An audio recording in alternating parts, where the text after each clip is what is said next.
What's up, people of the world?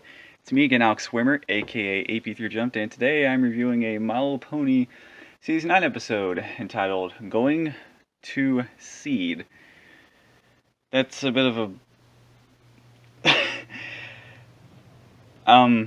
there are puns I really like and puns that I kind of don't like, and this is one of those puns where I could just take it or leave it, but anyway.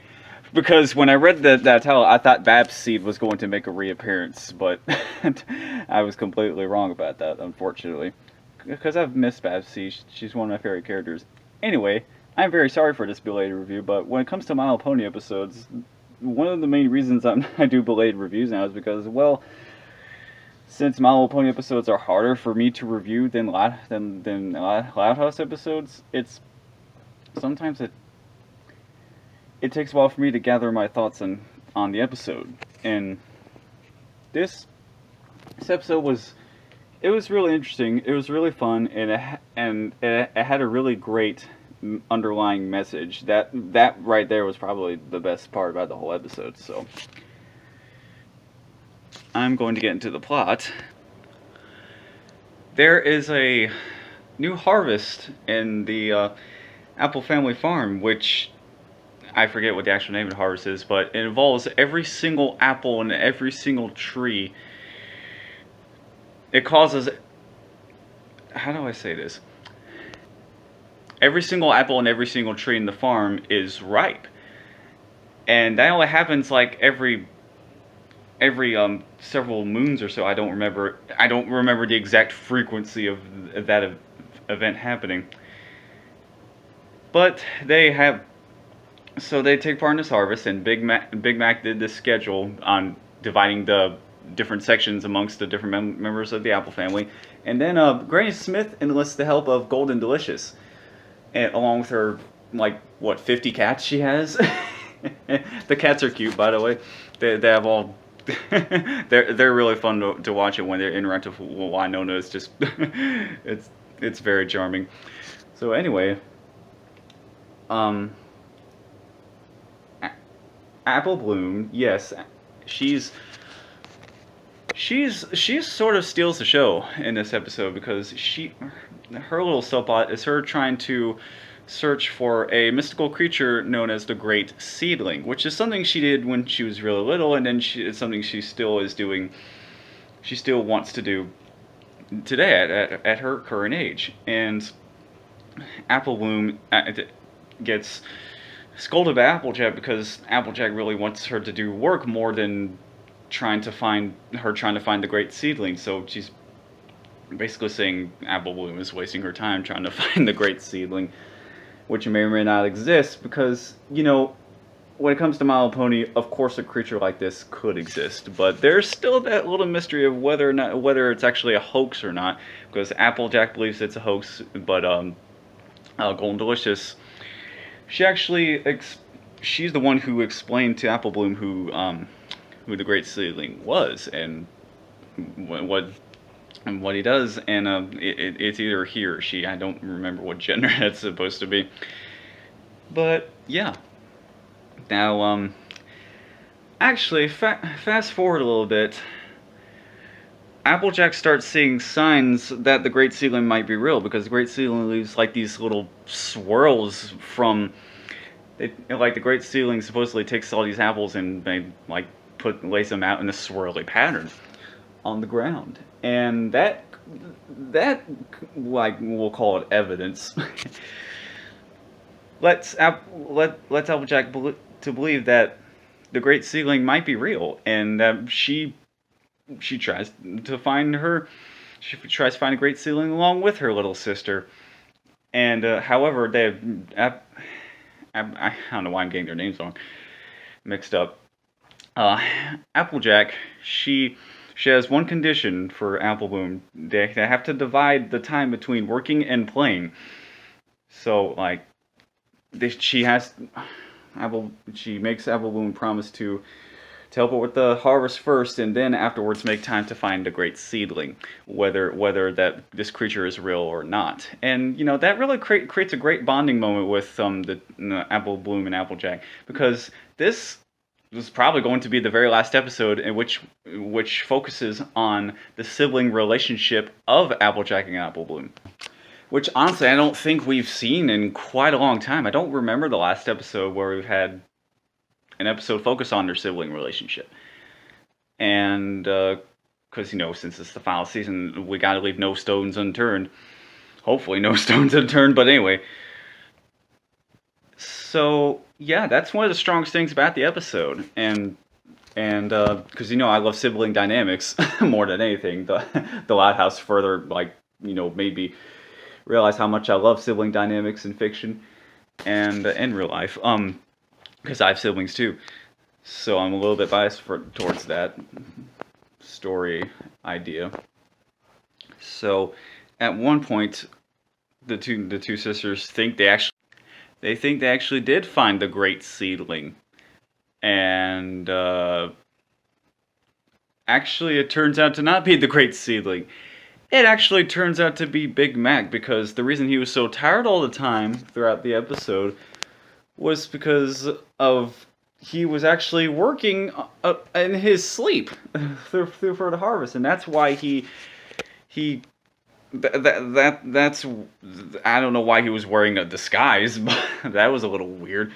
But that's the reason why the Applejack and Apple Bloom thought the Great Seedling was real, and so yeah, that was an interesting little twist. I wasn't sure what was going to happen. I was thinking either the Great Seedling was real or it wasn't. So yeah, it was literally either or for how I was going to predict the episode's outcome.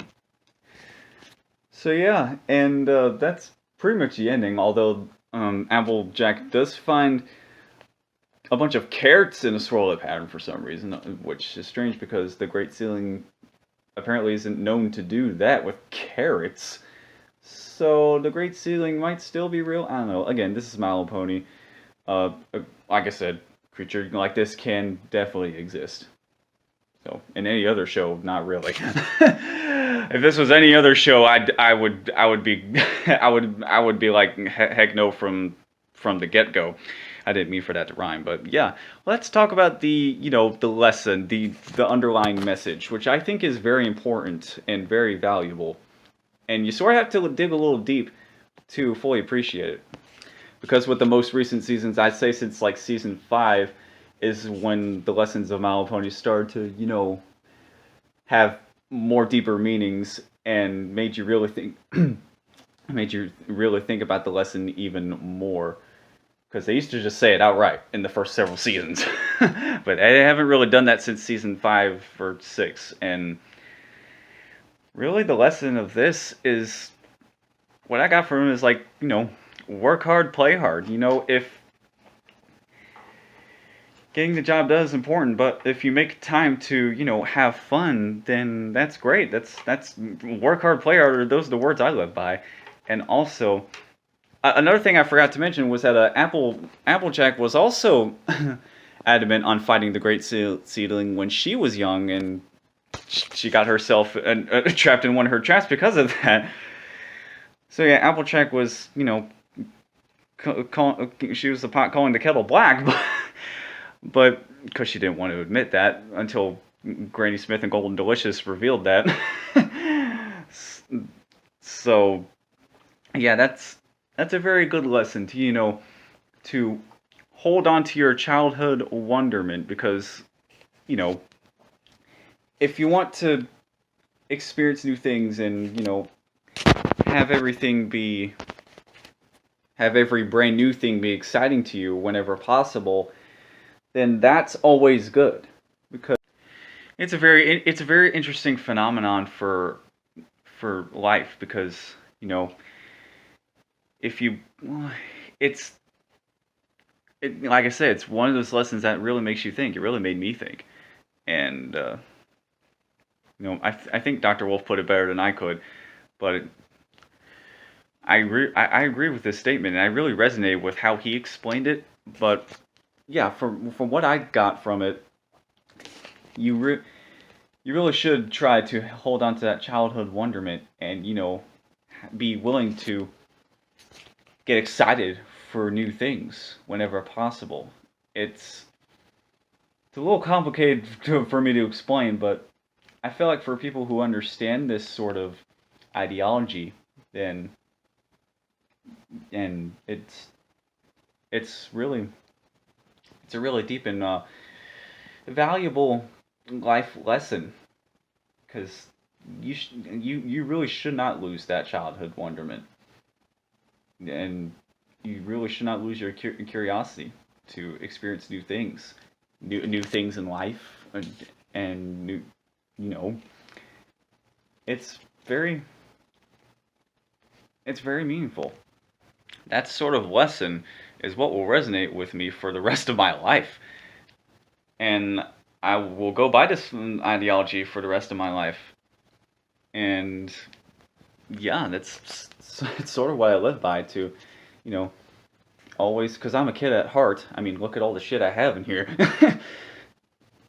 And like, it's not Melee shirt from Nathaniel Bandy. Yeah. Um, because there's this quote I thought of just now.